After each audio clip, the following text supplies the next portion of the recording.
Good afternoon क्षितिज sir. क्षितिज sir, आपने अभी कहा कि स्टैगर्ड वे में हमें इन्वेस्टमेंट करनी चाहिए, लेकिन वो जो इन्वेस्टमेंट है स्टैगर्ड वे में, वो किन पॉकेट्स में करें या फिर स्पेसिफिकली किन स्टॉक्स में या सेक्टर्स में करें? राफा Mohini, you know there are two ways. इसके भी मैं just to make it simple, मैं दो भाग में आंसर देना चाहूँगा। पहला तो ये है कि देखिए, अगर आपके पास आप सक्षम हैं अपने स्टॉक्स को एनालाइज करने के लिए, आप सक्षम हैं आप टाइम देने के लिए अपने पोर्टफोलियो को, कॉल्स को अटेंड करने के लिए, आपकी अंडरस्टैंडिंग है फाइनेंशियल मार्केट्स को लेके, तो आप स्टॉक स्पेसिफिक बाय करें, समझ आता है।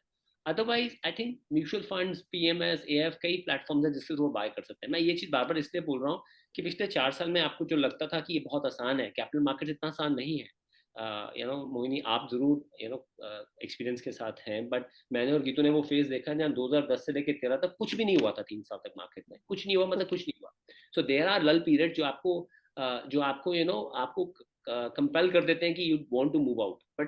बट एक अगर आपके पास समय है तो आप ये सब करें। और सेक्टर स्पेसिफिक अगर आप बात करते हैं, आप डिफेंस सेक्टर जो इस समय वैल्यूएशन में स्ट्रेच है, उसमें कुछ कंपनीज दे सकते हैं जो करेक्टेड है।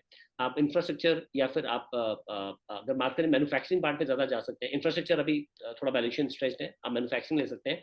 आप एफएमसीजी ले सकते हैं, मैंने बताया आपको कितनी मैरिजेस हो रही है। आप कंजम्पशन सेक्टर ले सकते हैं, जो अच्छा करेगा।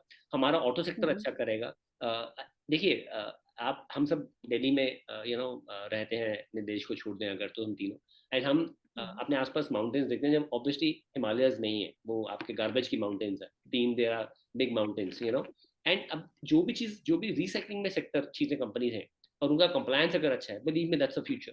बिकॉज इवेंचुअली आप अपना लाइफस्टाइल अप करना चाहेंगे, अब तक कब लेके जाना चाहेंगे उसमें, चाहे वो डिसैलिनेशन ऑफ वाटर है, या रिसाइकलिंग ऑफ प्लास्टिक है, या फिर रिसाइकलिंग ऑफ लेड है। तो बहुत सारे बिजनेसेस हैं जो उसमें अच्छा करेंगे। एक तो है जो एवरग्रीन सेक्टर है, एक आने टाइम में जो अच्छा सेक्टर करेंगे वो ये सेक्टर है। एनर्जी सेक्टर बहुत हम्म। बहुत एक बूस्टिंग सेक्टर है। तो जो भी आप सेक्टर लेते हैं ना मोहिनी, उसमें आप क्या करें, एक वैल्यू चेन प्लॉट करें कि मान लीजिए एनर्जी सेक्टर है, उसमें पावर कौन जनरेट करेगा, किसका बेनिफिट होगा।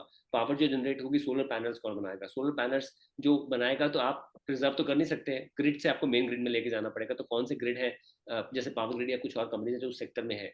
जो भी मैं नेम ले रहा हूँ, this for recommendation, they're are part of our portfolio, there these are not for recommendation. So but I am saying, आपने अगर वैल्यू चेन प्लॉट कर लिया है, तब आप उसमें से कैलकुलेशन करना शुरू करें, मैं ये सेक्टर लेना चाहता हूँ। दूसरा, 4 साल से लास्ट थिंग हुई नहीं, कोई भी बैंकिंग सेक्टर के जो हैवी वेट स्टॉक्स ने बहुत अच्छा नहीं किया है। पर स्टिल मैं कहूंगा उसमें ना जाके ज्यादा एलोकेशन लेके आप आरटीएस को लें, कैम्स को लें, सीडीएसएल को लें, हाउसिंग फाइनेंस कंपनी है जो या एनबीएफसी जो कम मार्जिन पे काम कर रही है और बेटर एनटीएस के साथ है, उनको लें। सो वो बेटर रहेगा आने वाले टाइम में। और अगर नहीं है समय, तो प्लीज आप couple of focus multi cap या फ्लेक्सी कैप फंड लें, साथ में लार्जर मिड कैप फंड लें। 4-5 फंड्स का अच्छा फंड लगाएं, बनाएं, और अपने म्यूचुअल फंड्स के थ्रू इन्वेस्ट करें।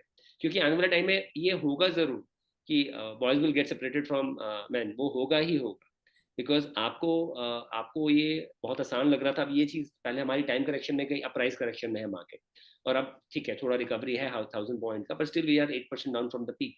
सो आई एम सेइंग वो पीक भी was at a very high valuation. तो मैं गीतू के साथ हमारे इंटरव्यूज में बात कर ही रहा था कि मैं पहली बार मुझे लग रहा था दिस इज नॉट सस्टेनेबल।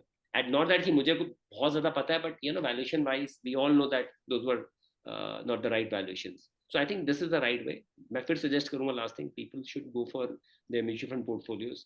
क्योंकि होता क्या है, वो एक कहावत मेरे के क्लाइंट ने बोला मुझे कि वीणा का संगीत सबने सुना, पर जो तार का जो दर्द है ना, वो सिर्फ दिल जानता है। सो बेसिकली अभी से music is going on, everything is good, but eventually वो तार में दर्द आएगा जिसके बारे में आपको नहीं पता। So hmm. So correction will lead to lot of fall in the market, and look for 13, 14, 15% compounding as your portfolio. आप उतना हम्म। टारगेट कीजिए एंड टाइम दीजिए, believe me, you will create a wonder for yourself.